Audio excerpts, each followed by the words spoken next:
ধোঁয়ায় ঢেকে গেছে আকাশ, রাডার সিগন্যালে জ্বলছে লাল বাতি।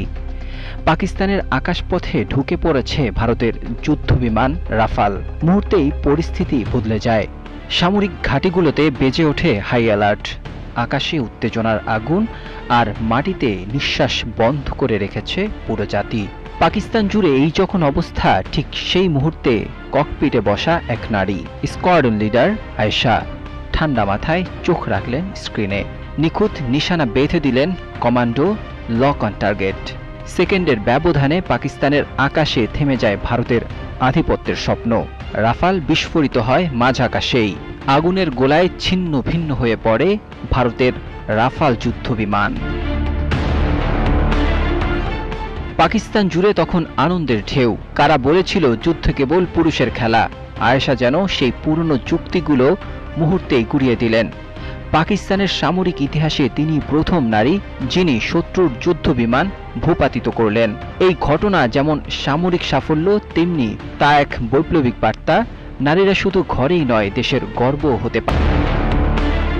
আয়েশার সাহসিকতার প্রশংসা ছড়িয়ে পড়ে গোটা বিশ্বে। যুক্তরাষ্ট্র, ব্রিটেন, তুরস্ক, বিভিন্ন দেশের সংবাদ মাধ্যমে প্রশংসা করে তার বীরত্বগাথা। পাকিস্তানের প্রধানমন্ত্রী নিজে ফোন করে অভিনন্দন জানান তাকে। প্রতিরক্ষা মন্ত্রণালয় ঘোষণা করে তাকে দেওয়া হবে জাতীয় বীরের সম্মান।